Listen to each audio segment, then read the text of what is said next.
Yeah, so today what we are focusing on is artificial intelligence and digitalization, and that is like many of our scholars are speaking on it.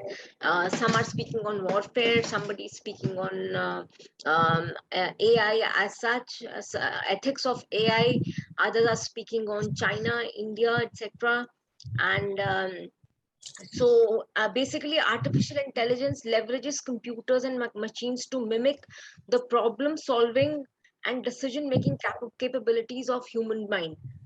So it increases that particular level, and it's being used at several levels now, and many countries are competing to do better than each other. And there's a competition which is now existing between different countries over who is going to overtake AI in a better position.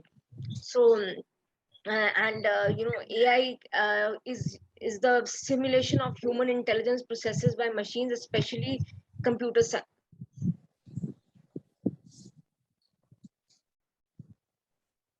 Yeah. So it's like we would like to see what Dr. Divya's position on warfare is right now, and I want her to start off on her positions on warfare. Thank you so much. Thank you, ma'am. I'm Dr. Divya Rani, and I would like to thank the chair as well as Dr. Jaiswal for giving me this opportunity to discuss about the theme that needs to be discussed at the larger scale in the present scenario. My topic of presentation is artificial intelligence and changing strategy of warfare. The topic is itself is a very broad, and I have time limitations, so I am focusing on three broad aspects. First, what is AI? What is artificial intelligence? Why it has become a phenomena in the global politics? Second, how it has changed the strategy of warfare.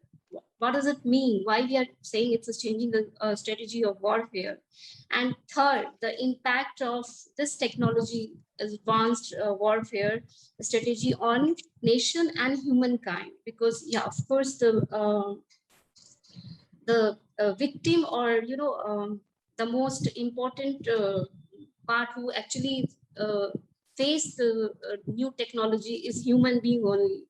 Either it's a populace of a country or enemy or whatever you can say. Coming to the first part,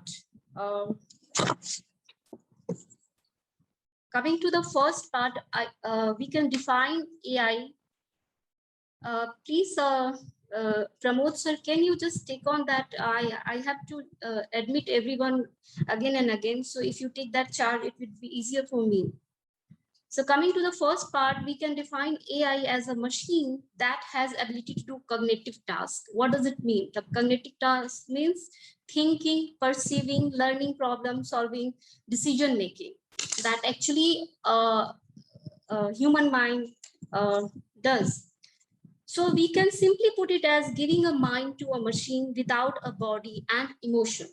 The process of creating this technology began in 1956 when John McCarthy proposed hosting a 2-month workshop around the newly created idea of artificial intelligence. This led to automated system first and then to expert system in 1970s and 1980s. Automated system involves simple machine automation of mathematical and statistical questions, including the solving of logical proofs. Expert systems were designed to solve limitations by programming in expert knowledge from a given field. However, the second was complex and not relevant, as all the programming, training, and implementation had to be repeated every time the expert knowledge changed. So the important breakthrough came with the machine learning that happened actually in around 2010 or 2012, that engages in deep learning, which models higher level processing by abstracting smaller modules together.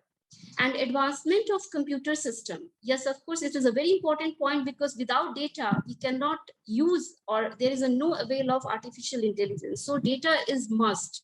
And because of IT revolution, we got that. Advancement of computer system have made AI more advanced and accessible.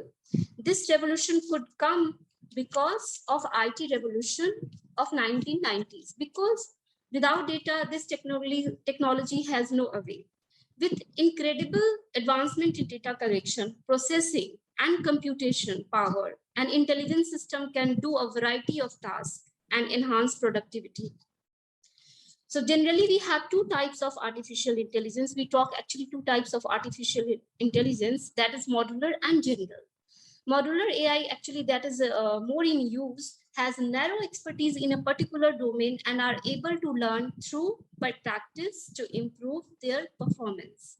General artificial intelligence can use its knowledge much more flexible to tackle a far broader array of more abstract and unbounded problems, including those that require an understanding of meanings and values.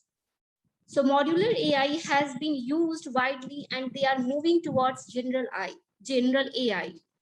General AI has capacity to supersede human mind. So it can be lethal if it is misused for personal and political gains, because all works on data. So you can misinterpret data. So that is a loophole of this technology also. However, the leverage of artificial intelligence is not limited to the technology. It has gone beyond the technology and expanded to health, education, defense, and social sector. My concern is defense sector, and it will cover my second part of the presentation. Since 1990s, especially after the Cold War, the notion of war, security, and threats have been challenged by unconventional, non-traditional means. I am using war, security, and threat together because all are related to each other and concerned about the nation state in global politics. So why, first of all, why they have the notion of war, security, and threat has been changed after Cold War? Another reason because of nuclear stability. That is also called nuclear strategic stability. If like most country has a nuclear weapon, so somehow it's like a forced peace have been created in global politics. So I was talking about the national state in global politics. So for example, nations are more concerned about the threats that have been imposed by environment, human rights violation, pandemic, financial crisis, civil war, cyber crime, data privacy. So there is no total war. There's no limited war also, if we talk about in IR terms. With this, threat security and warfare strategy have also changed because both are directly linked to each other. So as cybercrime, data, and non-traditional threats gave the opportunity to AI advancement, all warfare we can see in this present scenario using AI at all levels, at various levels, and using actually what they are using automation and intelligence. Both they are using for warfare means also. All the weapons, missile and army have been replacing by AI advanced technology based equipment such as drones, spybird, robot army, automated missile, and spacecraft. This technology has lessened the burden of armies in the sense that enemy is invisible, and also the cost of the production of this kind of weapons or equipments. And sitting miles, it also gives the benefit of enemy or whatever the host country who's trying to wage a war on other country. They're giving the advantage of sitting miles away from the war zone and commanding order from a safe place.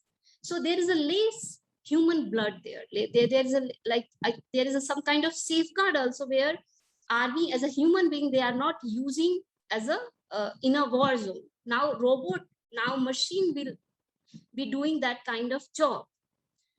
But there's another side effects that I will discuss later. Another benefit of using advanced technology is that that if equipments detected by enemy, it can be destroyed by the host country or host whatever member or private enterprises.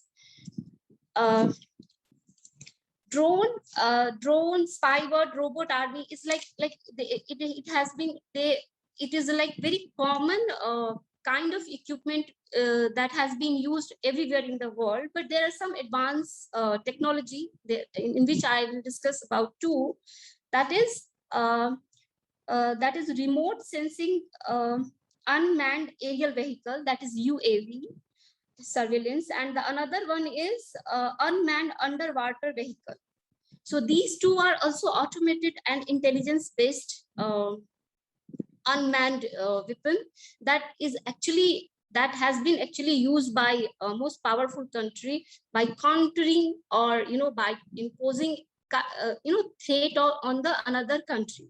So the second that I was talking about, the unmanned underwater vehicle, that could be lethal, because the problem with this weapon is like there is no detection. They can't detect human. Dr. Divya, 1 minute, please. Yeah. Yes, ma'am. Yeah, thank you. Please continue. Yeah. So they can do it accidentally because of lack of human control, and it can be lethal. It can be go at any extent, because they can kill anyone if because there is a target and the target is set, then they have to do it because they are machine. So these are the loopholes. These are the problem actually that has been created by AI based warfare strategy, and what we are using as a equipment, AI based equipment.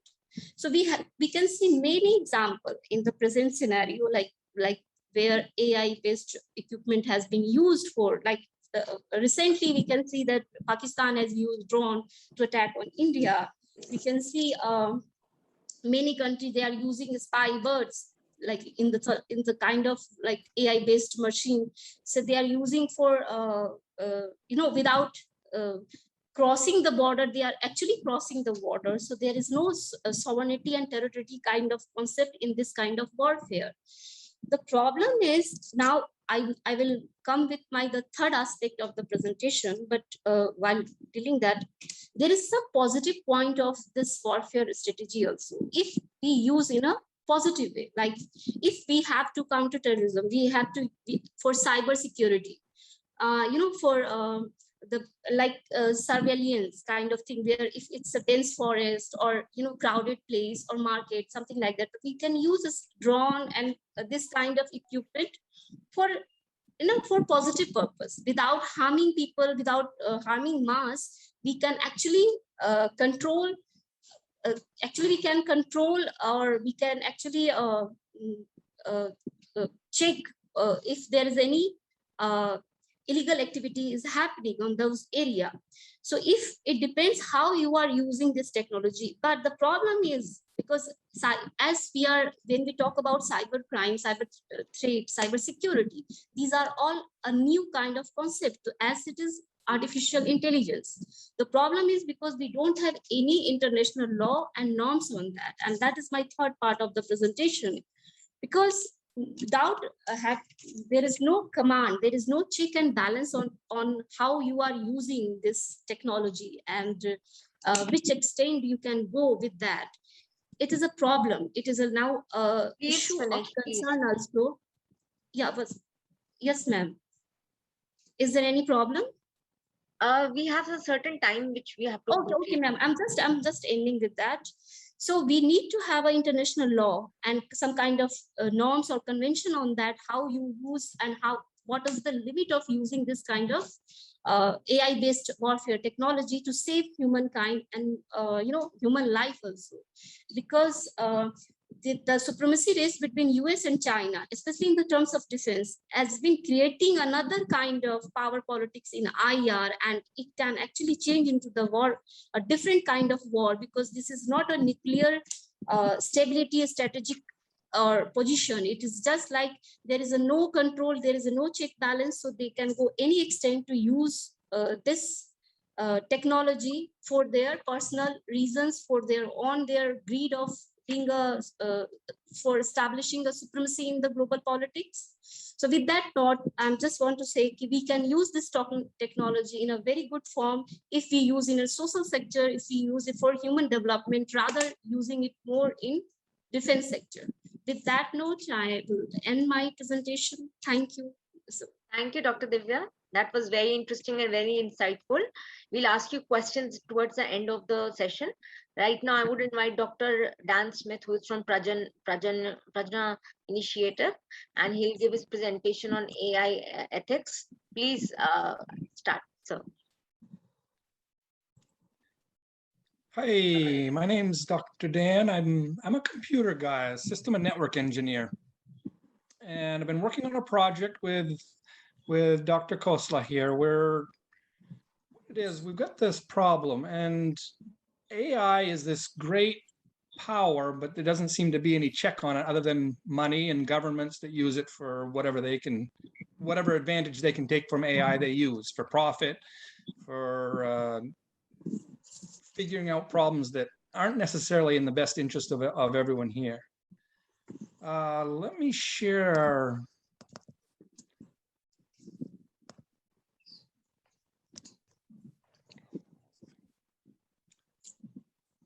And if I could let me put in the chat a couple of our links here.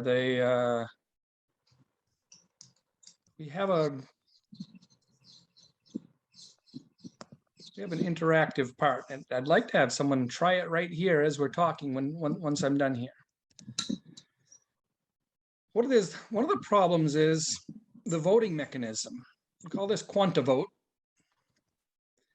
Normally from voting, you just have a yes or a no. You vote for someone or for the other person. You just have a counter of how many people said yes, how many said no, and it's a very low resolution view on the opinion of the people. And there's different ways to represent that. But if it's very close, who's right? If someone wins by one vote, does that mean they can determine what's right for the other half of the country, the city, whatever the size group you're working with? Sometimes one vote or just a small percentage of the vote can determine course of action for thousands or millions or billions. So what we introduce is a way to, instead of just a binary yes and no or a single vote, this introduces the spectrum as a way to expand the resolution of the vote. If you say no, well, how strongly do you feel against that? If you don't know, that's important too. Many times, personally, I just had to vote on something in my local town. I'm just from a small town, but the wording of the vote it wasn't clear exactly where the money was coming from and where it was going to and how much I was going to help me and how much it was going to cost me. It wasn't clear at all. And they wanted me to vote yes or no. I don't know. I didn't have a good understanding, and I would have had to do more research just to answer that question. But they give you the question knowing that some people won't know what this is, so they just hope that you vote on the one that they want you to. So this introduces the idea of a question mark, where I don't know. I don't know exactly if the course of action here. Maybe you like it, maybe you don't. But if you don't know, well, that's important information. That means it needs to be explained more to the voters. So here's that same scenario. You have 10 no's and 11 yeses, and you can see the sentiment behind the vote. So these people are very opposed to this, and these people are for it, but just a little bit. They aren't extremely excited about it. They like it, yes, but just a little bit more than I don't even know. They barely like it more than I don't know. Here's the opposite, where you have people who are very enthusiastically for it, and these people, no big deal. If you go back to this one, what happens? These people won. 11 votes here and 10 votes here. So these people won. How are these people going to feel at the end? They're not going to be happy. You can see more of a distribution pattern of how people feel. Here's the enthusiastic people that wanted it passed. And here's a little bit of some people are very opposed, some people not that big of a deal. Most people a little bit negative, but it's not that big of a deal. And a couple of people very enthusiastically yes. These are all the same vote, no and yes, 10 votes no, 11 votes yes, but you can see the opinion of the group of people. Here's a split opinion. Here's something controversial. Here's something where a small group of very enthusiastic people swayed just enough people to get it voted for, but the other half of the people really don't like it at all. So this is an occasion where someone managed to convince just enough people to say yes, when almost then half the people didn't like it at all. There's another derivative where this is important for problems with distance. You can have a large country or a large group, a large area where a lot of people vote on something that might only affect a very small percentage of the population. So you could have a local vote, local being the black vote and distant being the white vote underneath. This still passed. Everyone who liked it, except for a small percentage, almost everyone who liked it wasn't even there. This could be something that happened 1,000 miles away. You have an opinion, but what about the people that are there? The people that are there don't like it at all. Not one single person who was there liked it, but it still passed because the people who weren't affected by, these people don't have the consequences. These people do. So if it's something bad, what happens there? These people feel totally disenfranchised. They don't have a voice. They feel like they don't have a voice because they've been overpowered by people who are far away. Same thing here. These people don't even care that much. They're far away and they said yes, but they don't even feel that strongly about it. Everyone local hated it. So those are the serious problems. You can take something profound, something that's a serious problem, and you dissect the opinion. So how about this? Florida, I don't know if you know, but Florida is pretty flat. The tallest mountain in Florida is a stepladder. So why don't we sell Everest to Florida? It's possible, right? Just enough money.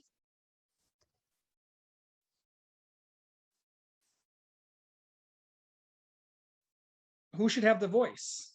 The people with the money or the people in Nepal? So here's a little video to show how it would work out. You can see how the opinion changes. These are different votes from different people. This is just a demonstration, of course. This is just me. As far as I know, Everest is safe.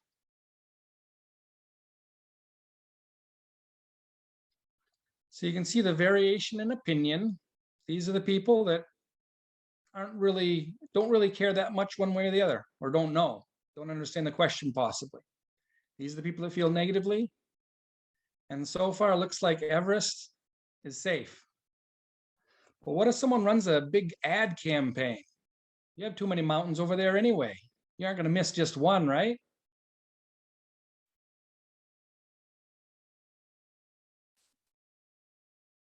You can see the opinion.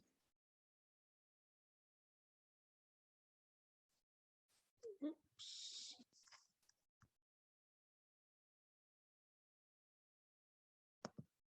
Sorry, I messed that up here. Here we go.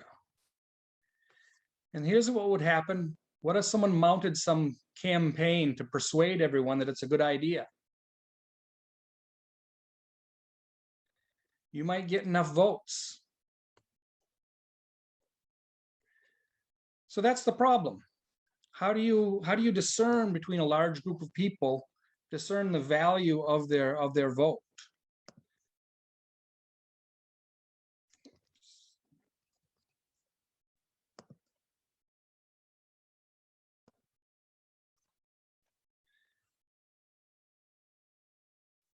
So here's an example of where the local vote is separated from the distant vote.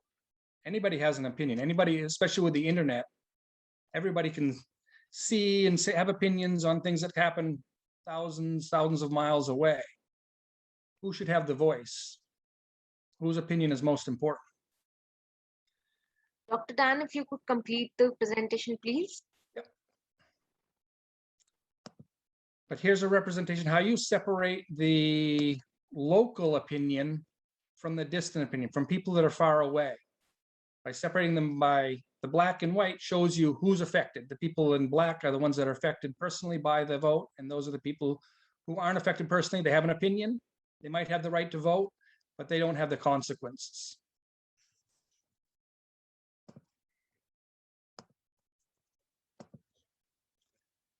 any question, and you can see the opinion. Being anonymous, people aren't afraid to answer. All their vote is simply a color, and they're somewhere in the everyone's opinion is somewhere in the distribution pattern.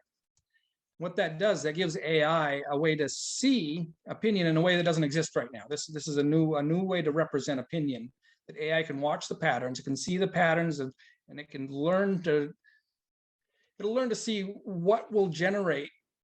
What do we want? Well, we want everyone to like everything all the time. That's the utopian state. With AI, it can see what repercussions, what things lead to more people heading over this way? What affected the local population this way? What affected the most of people this way? It's a feedback system for AI to see what people like beyond money and power.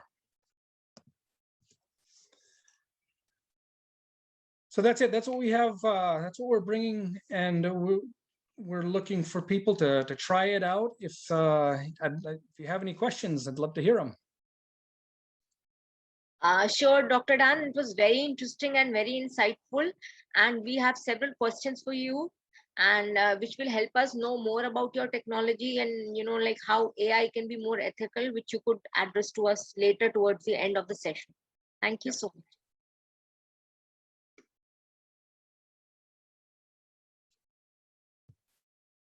Let's see. Now, can we have Shruti? Yeah, am I audible? Yeah. I think I'll be presenting. I'll share a press screen.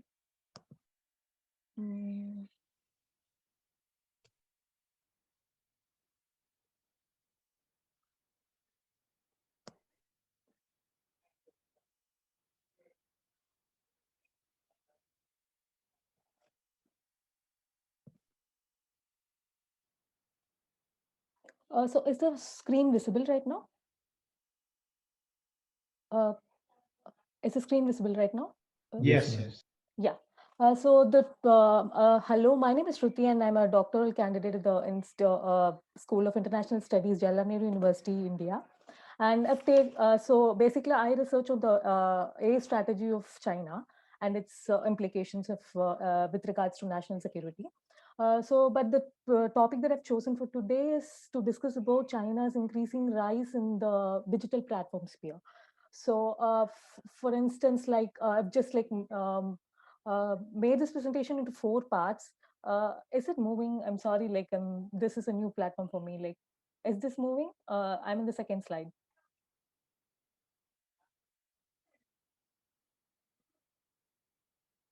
Okay, yeah, I'll just carry on. We are talking about a digital economy which is $6 trillion in size. As of 2020, China's digital economy is valuated to around $6 trillion. And we have almost around 600 million internet users domestically. And this is spilling over, the technology is spilling over and everything. So it's important to study China's rise as a foreign policy concept and just related to its digital platform. So that's what I've attempted to do it right now.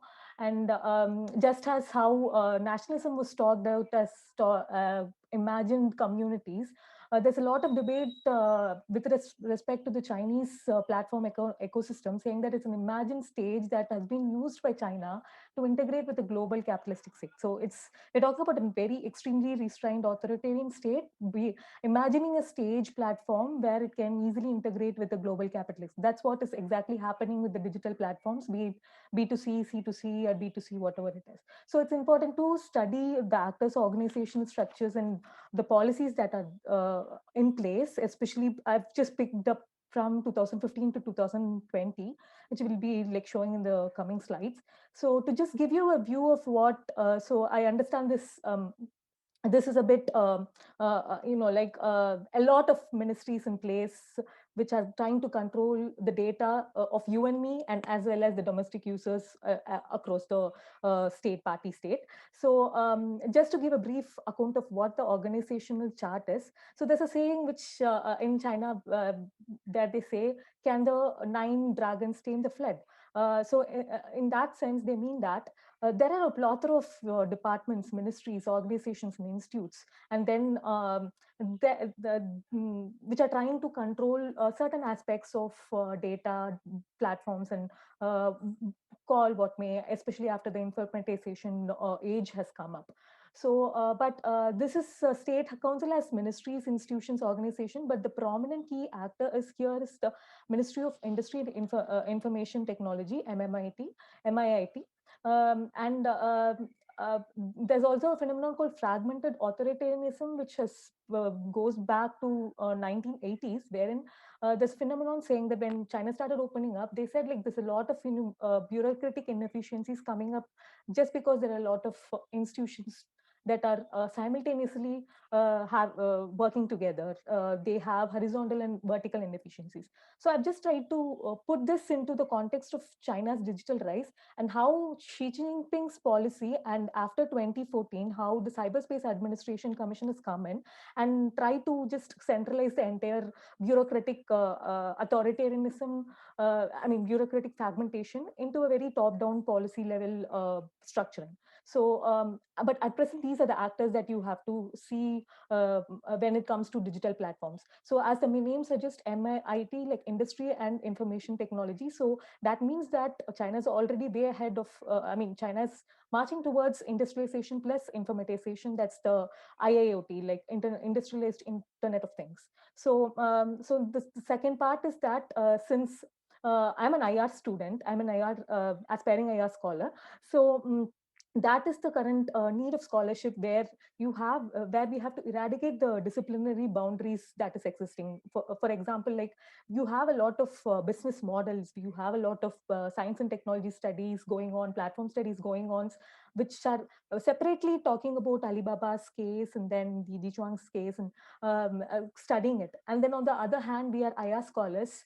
We are just apprehensive of the realistic notions where China is, China's peaceful rise. We are there is a disciplinary boundary that has to be broken down. So as an IR scholar, I'm tending to put state into the narrative. I mean, my standpoint is from the state, my viewpoint is from the state, and but still I'm just trying to I'm trying to dive into the intricacies of whatever the platform studies is offering. So I've taken this concept of peaceful rise that came around into discourses since 2002, 2003. There's a discourse of China's peaceful rise that was actually started by Chen Bijian, and over the decade he has been like in response to the China threat theory of the West. So he says that China will rise, but it's not peaceful. It is peaceful. Like you don't have to. So basically, it talks about three components, which I wanted to just compare it with the present digital platform ecosystem. Like so, he says that increasing informatization is one of the component that would help you to quadruple the GDP, and then creating a political culture that is characterized with democracy and rule of law. So political culture is very important, and especially with the aspirations of well-off society, and then you have AI coming up and changing the way that we have discourses, and discursive power is platform powers, and that is again a point of concern in digital rise of China and the overall human development discourse. This is again a very much interesting topic which needs another round of research with respect to labor economy and labor precarity and stuff and all. So the 5 essentials that the former premier said are safeguarding world peace, independent hard work, that is again contested given the foreign cyber espionages and the foreign technology accusation that China has been doing since its opening up era, and then actively carrying out opening up policy, and that again is contested because there is there are certain affordances which I'll be like discussing later, so which the domestic firms have, and certain affordances, and there are certain barriers to market entry for the foreign firms. Can you please hurry up? Oh yeah. So then I'll be just skipping up the chronology of the digital rise. I'll be like just telling you the basics to policies, which I think is relevant to the discourse. So the basic point of the slide is from 2015 to 2020. There's been a lot of industrialization plus informatization policies that have come up, which basically not only just opened up, and then there's a phenomenal rise in the number of patents and phenomenal rise in the number of startups and stuff. And then and also on the parallel, we see a stringent domestic cybersecurity laws. I mean, the domestic control and authoritarian phenomenon going up. So this is the chronology of the policies that, I mean, important policies. So in search of Chinese characteristics, there's a lot of literature. I've just like point out 2 or 3 things which I found interesting. One is institutional outsourcing. So these platforms are not intermediaries. So basically, a platform has to function as intermediary. But the party states delegate certain functions, political and social functions, to these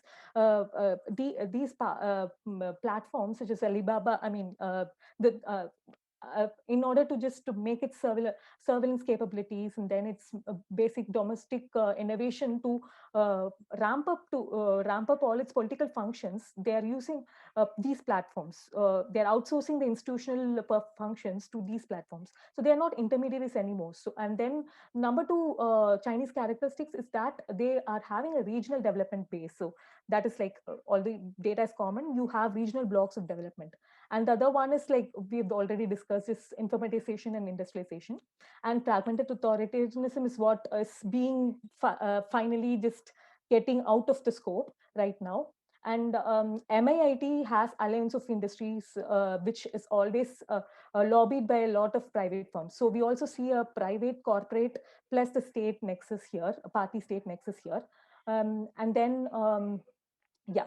I mean, since there's a lack of time, I'll just skipping the skipping the irrelevant points.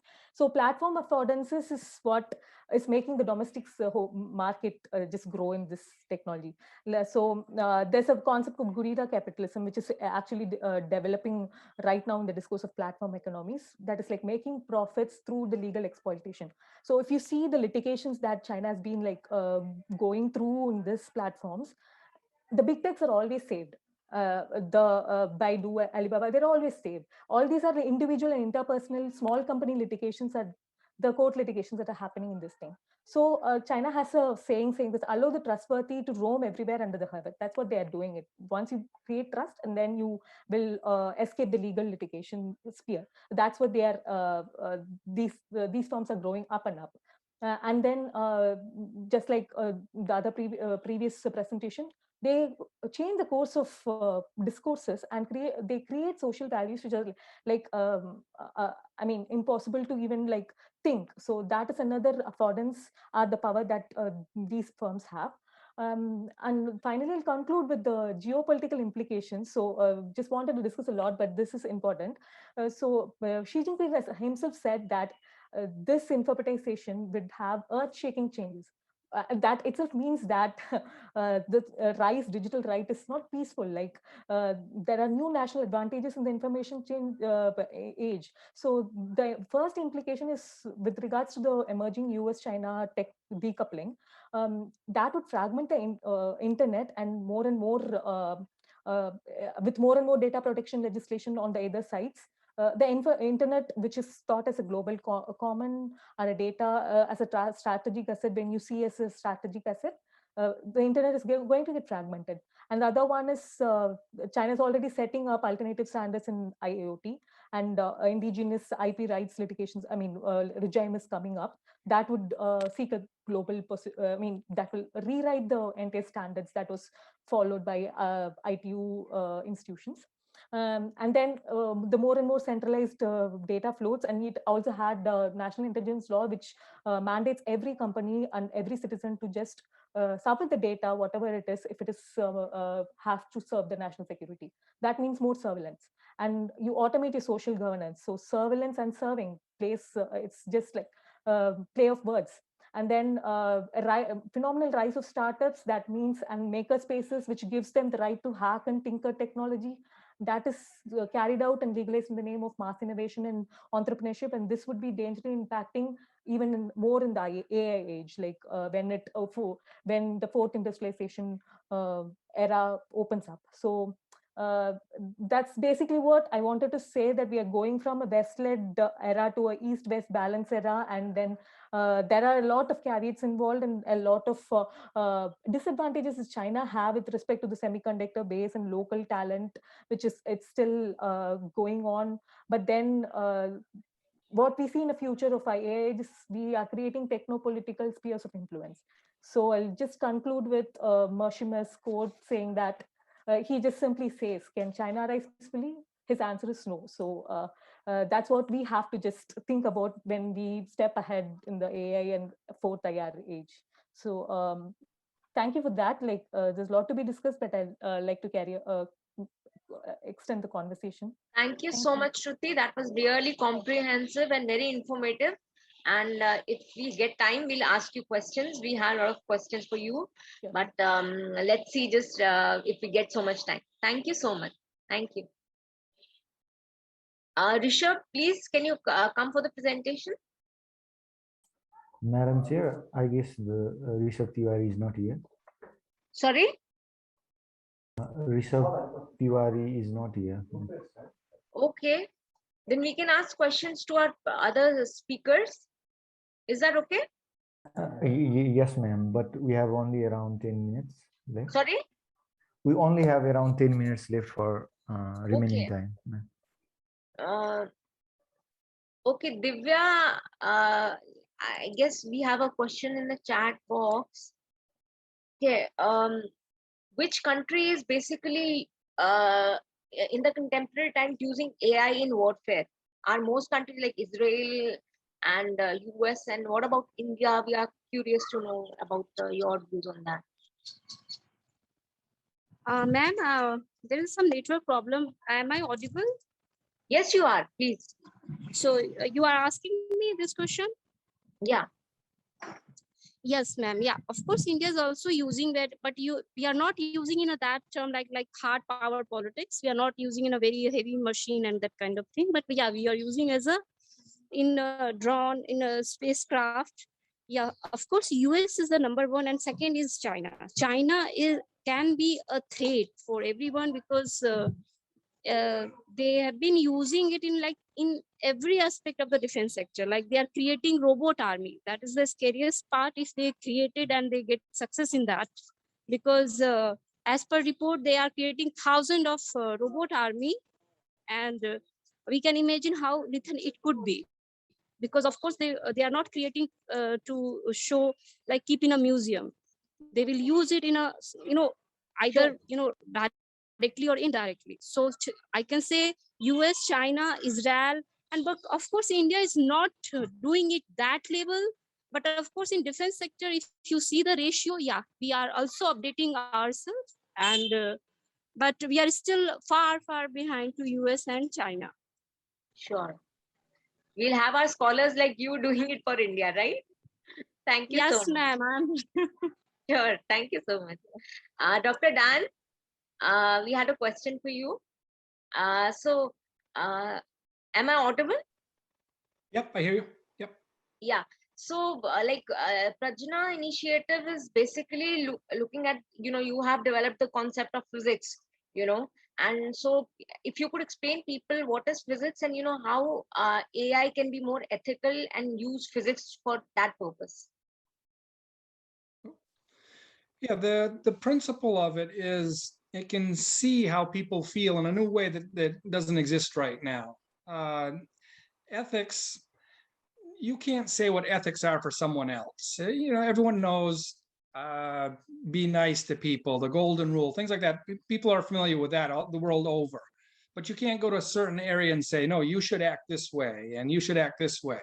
And that's what that's history. The history of the world is taking over another country and saying you should act this way, and that's the problem. Where that's what we're facing right now. And now it's taken to the internet level where these corporate giants, they determine freedom of speech, for example. They determine what can be shown on their platforms. Ultimately, they can just pull the content off.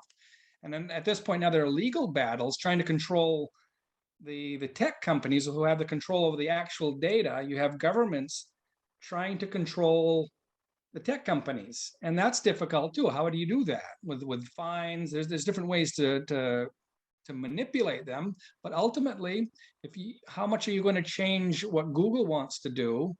And if you charge them money, if you lawsuits, they'll change their behavior somewhat, but at the same time, that raises the cost of the service, which means everyone else pays more, whether it be more ads or subscription rates. So we're in this endless loop of trying to get these huge corporations under control in ways we don't have the tools to do that don't hurt ourselves. That's the problem we're in right now. So you get into ethics and it comes down to, well, what do you like? What do you like in this area? And it depends on culture, depends on geographic area, depends on all sorts of things. With the mechanism there, using that voting system, you find out what do these people in this area like. Don't impose your values on them. If they like this, as long as it isn't hurting someone else, that's a valid ethical base. If everyone agrees that that's ethical in this area, and they have a sustainable system. Democracy benefits from physics if we implement it in every area of our being. Yeah, it's independent of language. It's just a matter of asking people, what do you like? What do you the repercussions of this? You can present problems and see what people think is going to happen, and they could be wrong. But if they're wrong, you need to explain it better.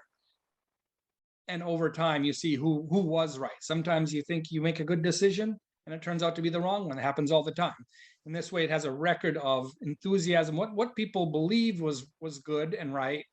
Later on, check back. Is it the same? Sometimes you make mistakes. And if that mistake is made by a $1 trillion corporation, it could be massive repercussions that we can't even come back from. So this is a way to seep sentiment, find out who was right, who are the people, are the local people, are they right, or are people far away right? Sometimes it switches. So it's a way to measure ethics from a local standpoint compared to anywhere else in the world. And each person, each area has their own ethical base defined by what they want. Sure. Thank you so much. We look forward to your research and Prajna Initiative's research on AI and ethics, basically, and like hear more from you in our public forums. Thank you so much, Mr. Na. Thank you. Shruti, yeah. So, what do you think? What the state, for example, does it AI increase surveillance mechanisms of the state? And which countries? Yeah, definitely. Anybody. Yeah. Okay. Because since I'm reading on China, I could say that for sure. The citizens have already been harmonized. They have a lot of projects that the national social credit system has already created trustworthy citizens therein. And then these data. So the benefit that China has is with regarding to any state that follows data localization policies, they have control over data. Data is the input for developing AI systems. So more the data, so that's the scale effect of the data. I mean, the more the data that you have in control, you can create more AI systems. More decisions. So China's surveillance system is one example that it's dealing with the ethnic minorities as well as that. So yeah, state becomes a major part in the entire thing. Sure. So the ideas of techno-utopia and all, I'm just apprehensive of that, because there's no promise that techno-utopias will democratize in a way. I mean, AI would democratize it. So state Sure. is, yeah, that's fine. Thank you so much. There's a question to Dr. Dan.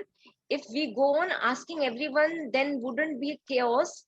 Just saying wouldn't be a problem if father asks everyone from the family and take decision can delays. On real decision and action, what is the opinion on that?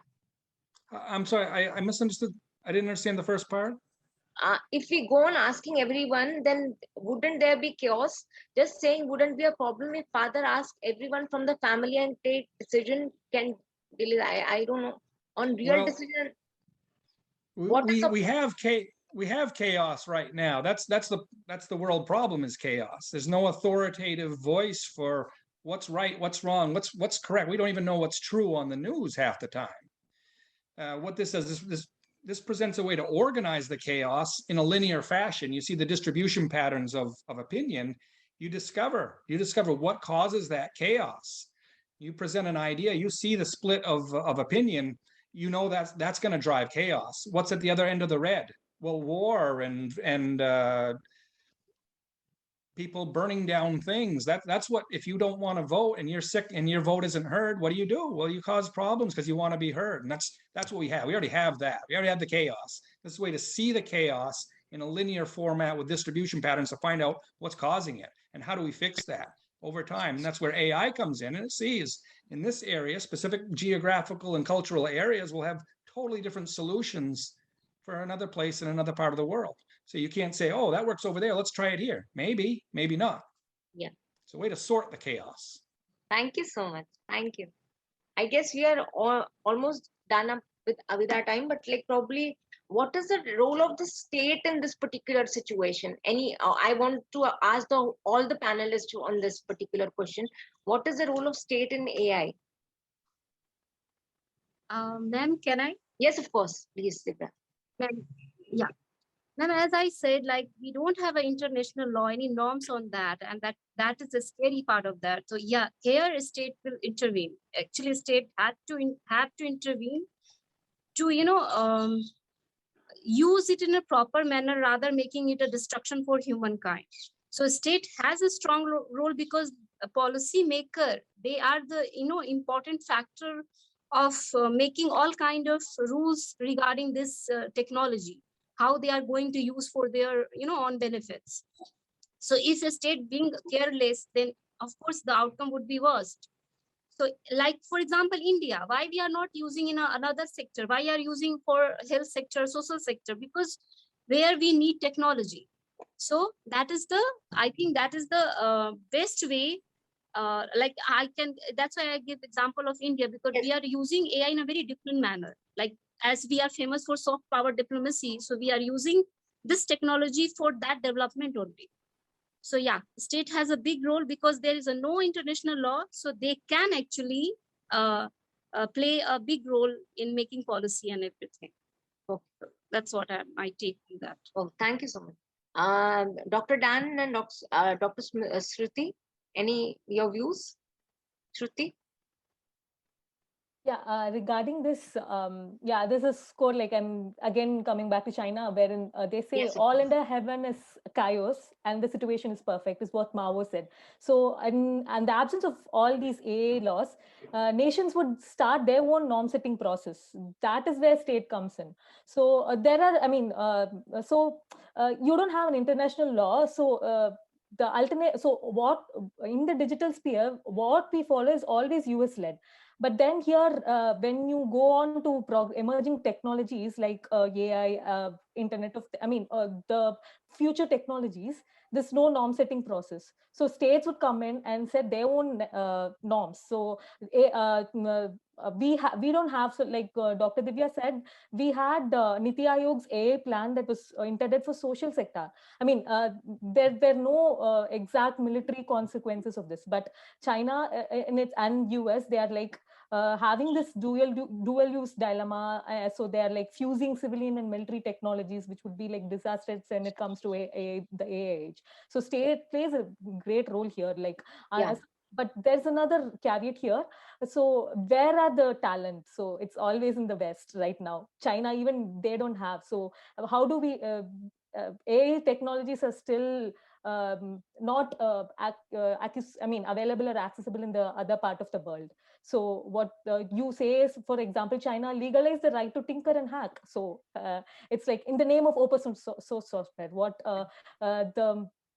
That's the changing narratives where state has a control, and we have different political systems in place, like one party state having authoritarian control and one democratic promise of democracy in the sense. So there's no way that you can remove state out of the place when it comes to technology. So yeah, thank you so much. Dr. Dan, what do you think about the US and like this role of state in AI? Well, I hear it said there's not a global law, there's not an international law, and that's true, except there is. It's called the economy. Money is the international law. Whoever has the most wins, right? And they control the lives of millions, billions of people with their technology. Not control, but in some ways, yes. But you have these systems that are already in place, and you can't stop them. You can't. A government. What is the U.S. government going to do against Google? Nothing. You know, there's ethical mores. There's things that Google won't do. We think, but we don't know that. And then you get governments with power too. It is chaos, but there is one there is one law. It's the law of money right now, and who can control it? Who can get the markets? Who can open the markets? So we need a not a weapon, and we need a defense against that. And this is where I see where we come in, is we provide a visualization of the effects of capitalism. Capitalism is a big problem. There are countries that are totally decimated by capitalism. They were a nice place to live. They aren't anymore because of capitalism. And we have cameras now. We have a way to see that. What we bring to the table is a way for AI to view the repercussions of capitalism. It gives AI a conscience. It sees how people think according to whatever's happened. The law is there, the law of money. It's winning. What happens with that? Now we can have a visualization that anyone can see. It doesn't matter your language. You can see the pictures. You can see the effects of money, of problems are visual for the whole world to see, and we can fix them. We can always fix them better that way. Great. Thank you so much. With this, I'd like to thank all the panelists. Brilliant, all of you are. Very nice, very interesting, very insightful. Everything was very well said, and a lot of information I personally gathered, and the other people who must be listening to you and will listen to you will gain more insight into the whole scene of AI, and be it warfare, be it pharmaceutical industry. It's going to be everywhere now. So I guess more research into this young scholars can bring about in this area, and we would love to have Indians doing it. Thank you so much. Thank you, and I put it back to Dr. Pramod Jaiswal to just end the session. Thank you so much. Distinguished Chair, speakers, ladies and gentlemen, as we have come to the end of this session, we would like to express a sincere gratitude and thanks to the Chair for agreeing to chair and moderate the session today. Our sincere thanks also goes to all the speakers for being a part of the event and delivering such comprehensive and convincing presentations. We would like to acknowledge our gratitude to our friends from the diplomatic community, experts, academia, media, and different organizations. Finally, we must also mention our deep sense of appreciation for the audience who participated in the webinar and those who are watching us live. Thank you for your valuable time and attention, and for making this session productive with your questions. Once again, we are truly honored to have you all with us today. Please do join us in the next session. Thank you so much.